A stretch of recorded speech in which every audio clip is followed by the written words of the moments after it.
नमस्कार, आप देखना शुरू कर चुके हैं द बम्बाट और मैं हूं सुनील। चर्चा करने वाले हैं सोशल मीडिया से जुड़ी इस वक्त की बड़ी खबर को लेकर। ईरान को भोगने होंगे नतीजे, हमले से पहले तिलमिलाए इजराइल ने दी धमकी, यूएन की आज इमरजेंसी बैठक। हिजबुल्लाह प्रमुख नसरल्लाह की हत्या के 3 दिन बाद ईरान ने इजराइल पर हमला कर दिया है। मंगलवार रात को ईरान ने सैकड़ों बैलिस्टिक मिसाइल इजराइल पर दागी। सूत्रों के मुताबिक ईरान ने एक साथ करीबन 181 मिसाइलों का हमला किया है। हालांकि ज़्यादातर को इजराइल के एयर डिफेंस सिस्टम ने हवा में ही नष्ट कर दिया गया है। ईरान ने इजराइल पर कई मिसाइलें दागी, जिसके कारण इजरायली नागरिकों को सुरक्षित स्थानों पर आश्रय लेने के लिए मजबूर होना पड़ा। वहीं ईरान में इस हमले के बाद जश्न मनाने जा रहा है। मंगलवार को देर रात इस मामले का कारण जान माल की क्षति के बारे में फौरन कई जानकारी नहीं मिली है।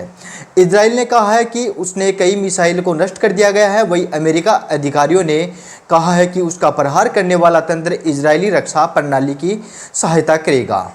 मध्य गाजा में इजरायली हवाई हमले से 3 फिलिस्तीनी बच्चों की मौत। फिलिस्तीनी के मध्य गाजा पट्टी में अल बुरीज शरणार्थी शिविर में इजरायली गोलाबारी में मंगलवार को 3 बच्चों की मौत हो गई है।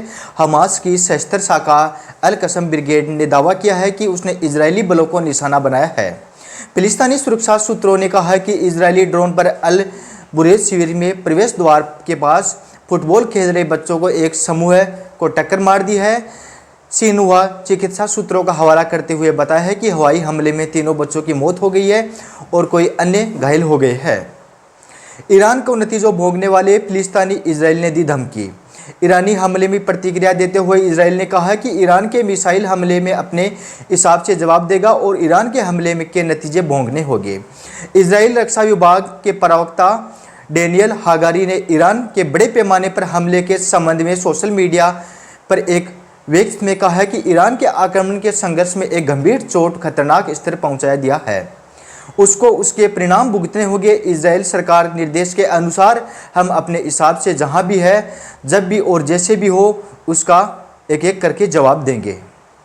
लेबनान में इजरायली हमले में 55 लोगों की मौत। लेबनान के स्वास्थ्य मंत्रालय ने कहा है कि पिछले 24 घंटे में लेबनान में हुए इजरायली हवाई हमलों में 55 लोग मारे गए हैं और 156 अन्य लोग घायल हुए हैं। मंत्रालय के अनुसार बोलबेक हरमेल जिले में 11 मौतें, नबाती है गवर्नमेंट में 22, बेरूत और माउंट लेबनान में 3 और दक्षिण गवर्नमेंट में 16 लोगों की मौत हुई है। ईरान इजराइल तनाव पर यूएनएससी ने बुलाई आपातकालीन बैठक।